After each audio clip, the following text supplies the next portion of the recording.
اب دیکھ لیں، جو دین ہے نا اس کا پتہ نہیں، اور جو نہیں دین ماشاءاللہ وہ ساری دنیا لگی ہوئی ہے۔ یہ رات گزری ہے نا، مسیتوں میں چراغاں ہوا ہے، بڑی مسیتوں میں کیا ہوا ہے؟ چراغاں ہوا ہے۔ لوگوں نے راتوں کو سپیشل عبادتیں کی ہیں، سپیشل عبادتیں کی، نوافل پڑھے ہیں، حلوے پکائے ہیں، پوڑیاں پکائی ہیں، تقسیم کی ہیں۔ کہا یہ شب برات ہے، یہ رات شب برات کی رات ہے۔ اس رات میں وہ جس نے پیدا ہونا ہے اس کا نام لکھا جاتا ہے، جس نے مرنا ہے اس کا پتہ ٹوٹ جاتا ہے۔ جناب یہ قسمتوں کی رات ہے، یہ رزق کی تقسیموں کی رات ہے، یہ بڑی بابرکت رات ہے، یہ بڑی مبارک رات ہے، یہ لیلۃ القدر جتنی برکتوں والی رات ہے۔ کہاں لکھا ہوا ہے یہ سارا کچھ؟ قرآن کے کس پارے میں، کس سورت میں لکھا ہوا ہے؟ محمد الرسول اللہ صلی اللہ علیہ وسلم کے کس سچے سچے صحیح سند کے ساتھ فرمان میں لکھا ہوا ہے؟ اللہ کے گھر میں کھڑا ہوں، پیدا کرنے والے کی قسم اٹھا کے کہتا ہوں، دیانتداری سے کہہ رہا ہوں، یہ شب برات کا نام نہ قرآن میں ہے نہ پیارے پیغمبر کی حدیث میں، اور پیدا کرنے والے کی قسم اٹھا کے کہتا ہوں یہ شب برات کا لفظ نہ امام ابو حنیفہ رحمۃ اللہ علیہ کی فقہ میں، نہ مالک کی فقہ میں، نہ شافعی کی فقہ میں، نہ احمد بن حنبل کی فقہ میں، نہ فقہ جعفری میں، کہیں یہ شب برات کا لفظ تک نہیں آیا۔ قرآن جس سے خالی، حدیث جس سے خالی، فقہ کی ساری کتابیں جس نام سے خالی، وہ نام وہ ہمارے ہاں پکا دین بنا ہوا ہے، ہم بڑی عبادت کرتے ہیں اس میں۔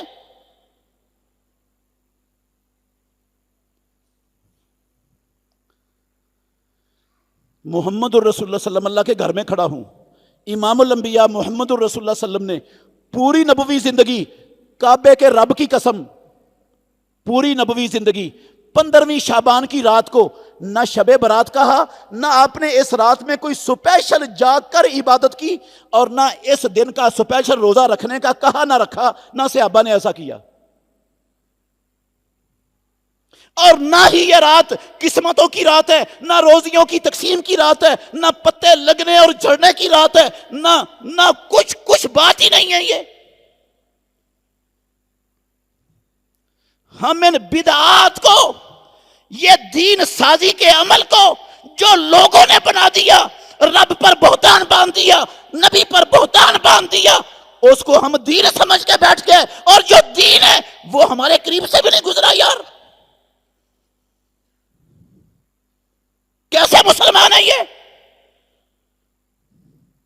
سارا سال نماز نہیں پڑھتے، سارا سال نماز کے قریب نہیں جاتے، اور جناب 15ویں شعبان کو حلوہ پوڑی پکا کے تقسیم کر دیتے ہیں، جنت کا ٹکٹ مل گیا پکا، سکے بند۔ نماز کس لیے پڑھنی؟ حلوہ پوڑی پکاؤ، تقسیم کرو، جنت کا ٹکٹ لے لو مولوی صاحب سے۔ رات جاگ کر عبادت کرو، کس لیے؟ دن میں 5 ٹائم کیوں وضو کریں؟ کیوں دکان بند کریں؟ کیوں نوکری چھوڑیں؟ کیوں وقت ضائع کریں؟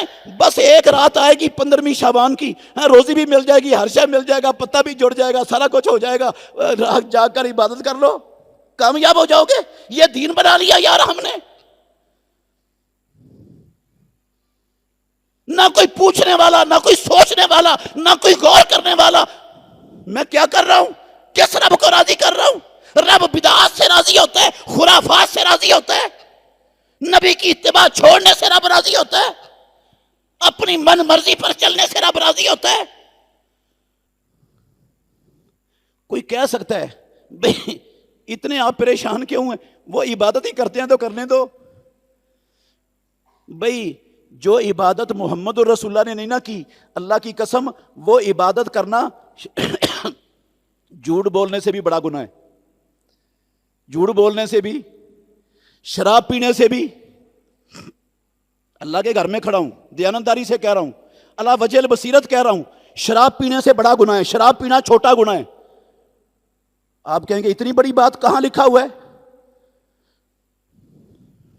پیارے پیغمبر ہر خطبے میں پڑھتے تھے، ہر خطبہ جو دیتے تھے نا یہ لفظ پڑھتے تھے محمد الرسول اللہ صلی اللہ علیہ وسلم، فَإِنَّ خَيْرَ الْحَدِيثِ کتاب اللہ وَخَيْرَ الْحَدِيِّ حَدِيُّ مُحَمَّدٍ صلی اللہ علیہ وسلم، سب سے بہتر بات اللہ کی کتاب ہے، اور کائنات کے سارے طریقوں میں سے سب سے بہتر طریقہ محمد الرسول اللہ کا ہے۔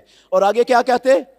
فَإِنَّ كُلَّ مُحْدَثَةٍ بِدْعَةٍ، ہر جو اسلام کے اندر نیا کام ایجاد کیا ہے رب کو راضی کرنے کے لیے، جس کی دلیل قرآن میں نہیں، نبی کی سنت میں نہیں، فقہ میں نہیں، وہ بدعت ہے۔ کُلَّ مُحْدَثَةٍ بِدْعَةٍ وَكُلَّ بِدْعَةٍ ضَلَالَةٍ، اور ہر بدعت گمراہی ہے، اور ہر گمراہی جہنم میں لے جانے والی ہے۔ اس میں لفظ کیا پڑھتے تھے؟ اِنَّ شَرَّ الْأُمُورِ مُحْدَثَاتُهَا، شر الامور کا مطلب پتہ کیا ہے؟ شر اس میں تفضیل کا صیغہ ہے، جتنے گندے کام ہیں ان گندے کاموں میں سے سب سے زیادہ گندا کام دین میں اضافہ کرنا ہے۔ شراب بھی گندا کام ہے، زنا بھی گندا کام ہے، دین میں اضافہ کرنا بھی گندا کام ہے، کیونکہ دین میں اضافہ کرنے کا مطلب ہے رب نے خیانت کی نعوذ باللہ، یا رب بھول گیا، یا نبی نے خیانت کی نعوذ باللہ۔ مجھے مولوی 14ویں صدی کے مولوی کو دین کا پتہ چل گیا کہ اس کام سے بھی رب راضی ہوتا ہے، یہ بھی کرنا چاہیے، یہ ان سے گندا کام ہے۔ شر الامور، جتنے گندے کام ہیں، گندے کاموں میں سے سب سے بدترین کام دین میں نیا کام ایجاد کرنا ہے۔